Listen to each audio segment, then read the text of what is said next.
विंध्य क्षेत्र के प्रसिद्ध न्यूरोसर्जन डॉक्टर दिनेश पटेल ने दूरबीन पद्धति से ऐसी सर्जरी की कि चंद घंटों में ही मरीज चलने लगा।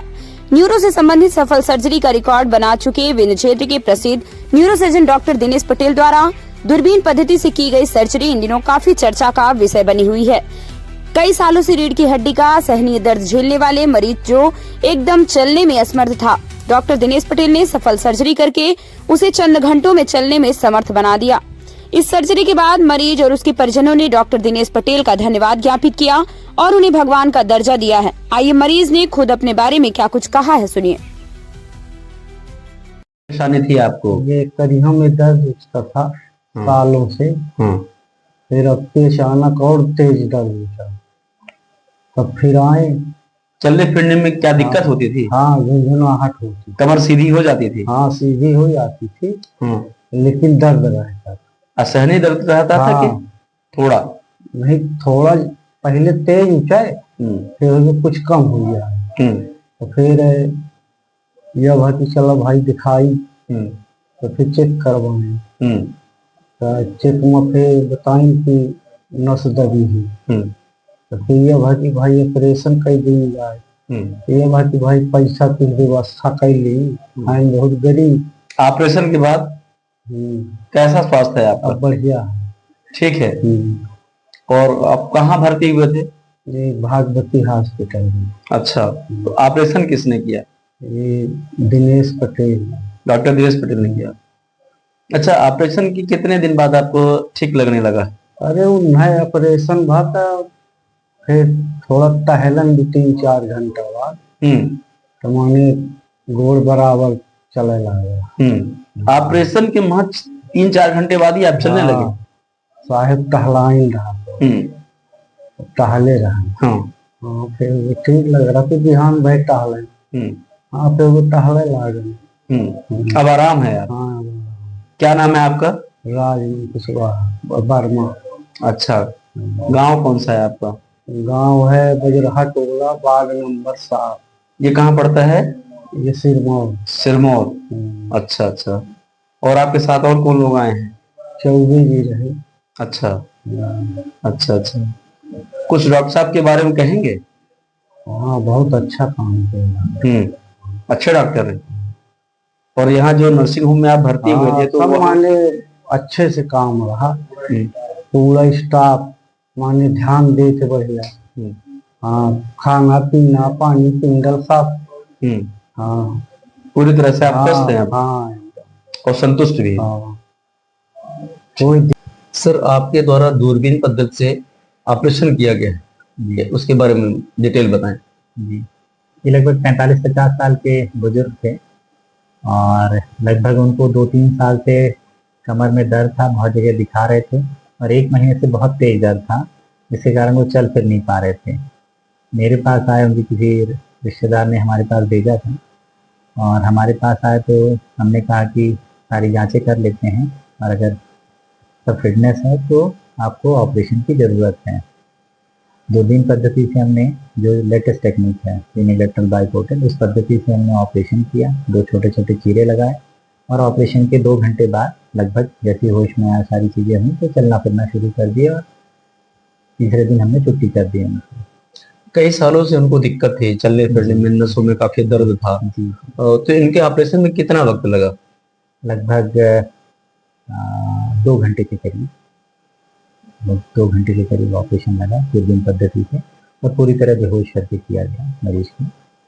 मरीज का कहना है कि ऑपरेशन के 3 घंटे बाद ही वो चलने फिरने लगे। ये कैसे संभव हो पाता है? बहुत छोटा चीरा जब लगता है, लगभग एक चीरा लगता है 1-1.25 सेंटीमीटर का, दूसरा आधा सेंटीमीटर का, 5 mm का। तो इन सब चीरों से जब छोटे चीरे लगते हैं तो दर्द नहीं होता मरीज को। यही दूरबीन की खासियत है और यही दूरबीन का मजा भी है मरीज के लिए। डॉक्टर के लिए तो मेहनत का काम होता है क्योंकि बहुत प्रिसीशन चाहिए, बहुत फाइननेस चाहिए आदमी को काम करने के लिए। लेकिन मरीज को पोस्ट ऑपरेटिव ऑपरेशन के बाद मिनिमम दर्द रहता है, उसको पता भी नहीं चलता कि थोड़ा ऐसा लगेगा कि चीटे ने काट दिया या थोड़ा सा मिनिमम सा दर्द रहता है। और अपना नॉर्मल एक्टिविटीज, चलना फिरना 100 मीटर, 200 मीटर, 1 किलोमीटर, 2 किलोमीटर, अगले दिन से चलना फिरना शुरू कर सकता है। और एक हफ्ते बाद मोटा मोटा वो अपने काम पे जहाँ भी जाना चाहे जा सकते हैं। अक्सर आपके द्वारा दूरबीन पद्धति से ऑपरेशन किए जा रहे हैं, जी। अब तक कितने सफल ऑपरेशन आपके द्वारा किए गए? लगभग दूरबीन पद्धति से लगभग मैंने 600 के करीब पेशेंट्स ऑपरेट किए हैं, और उसमें से गद्दी निकालने का काम तो है, उससे भी बड़े ऑपरेशन जिसमें 4 चीरे लगा के उनके स्क्रू रॉड फिक्स करना और आर्टिफिशियल गद्दी लगाना, गर्दन के ऑपरेशन, लगभग छाती के लेवल में जो हमारी रीढ़ की हड्डी होती है उसके ऑपरेशन जो कि डिफ़िकल्ट होते हैं, वो भी सारी चीज़ें हम दूरबीन से करते हैं। ऐसे दिमाग के मैक्सिमम ऑपरेशन हम दूरबीन पद्धति से ही कर रहे होते हैं। इसमें किस तरह के रिस्क क्या उठाने पड़ते हैं? रिस्क एक तो क्या है कि सीखने का टाइम बहुत लगता है, मैक्सिमम डॉक्टरों को लर्निंग का बहुत होता है। दूसरा, इंस्ट्रूमेंट्स जो उसके आते हैं बहुत महंगे आते हैं, और उसके ब्रेकेज भी खूब होते हैं। जैसे मैं कहूँ कि एक ऑपरेशन में दूरबीन पद्धति में कम से कम अगर हम खर्चा देखें, कम से कम इंस्ट्रूमेंट जो एक बार यूज होते हैं और ख़राब हो जाते हैं वो लगभग 35 से 40 हज़ार का है। साथ में उसको दवाइयाँ लगनी हैं ऑपरेशन थिएटर में, तो मोटा मोटा खर्च ही इतना महंगा होता है कि मतलब ऐसा देख लें कि 60-70 हज़ार का मोटा मोटा खर्च होता है, मतलब उससे नीचे खर्च बैठता नहीं है। फिर डॉक्टर को चाहिए, अस्पताल को चाहिए, वो सब खर्चे अलग हैं। जैसे एक उसमें कॉटरी आती है जिससे खून जब बह रहा होता है नसों से, जिसको बंद करते हैं, तो वो लगभग 22 से 25 हज़ार की आती है, या 28 हज़ार तक की भी आती है कुछ उसमें। तो बहुत बार क्या होता है, आजकल कंपनीज ने ऐसा कर दिया, जैसे विदेशों में तो क्या होता है कि बड़े पैकेजेस होते हैं, तो उन्होंने डिस्पोजल बना रखी हैं कि एक बार यूज़ करिए और आप फेंक दीजिए।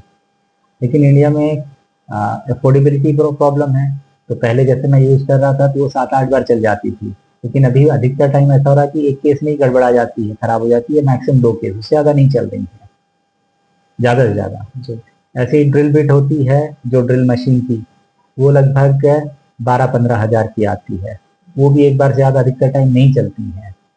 फिर माइक्रोस्कोप जो सर, एंडोस्कोप, जैसा कि आपने कहा कि आपने अब तक 600 ऑपरेशन किए हैं दूरबीन पद्धति से, जी, मरीजों के इस तरह से आपके ऊपर विश्वास बढ़ा है, इस विश्वास को आप कैसे कायम रख पाएंगे आगे, क्या योजना है? हमारी कोशिश है कि अच्छा काम करेंगे, अच्छा डायग्नोसिस। इसे रिजल्ट्स क्यों अच्छे दे पा रहा हूँ मैं, एक तो हमारा डायग्नोसिस अच्छा है, एक्सपीरियंस के साथ, समय के साथ एक्सपीरियंस होता है तो आपके डायग्नोसिस अच्छे होते हैं, और प्रिसिशन, वो जो कि आदमी को सीखना पड़ता है, हर डॉक्टर को सीखना पड़ता है, क्योंकि आपका हाथ जरा सा भी हिला और कुछ ना कुछ आप नुकसान पहुंचा, उसकी नस काट देंगे या उसकी झिल्ली फाड़ देंगे स्पाइन में, या हो सकता है पैराप्लेजिया डेवलप हो जाए। ये सब चीज़ें विद टाइम, विद प्रिसिशन आपको सीखना पड़ता है, चाहे मैं हूँ चाहे कोई भी डॉक्टर है, सबको सीखना पड़ता है। और वो सब चीज़ें मेरी हमेशा आदत है कि हर 6 महीने में कोई ना कोई नई पद्धति, नई टेक्निक सीखता हूँ मैं भी जाके बाहर सीखता हूँ, फिर आता हूँ, उनको करता हूँ। ये मेरे में हमेशा से मेरी आदत रही है।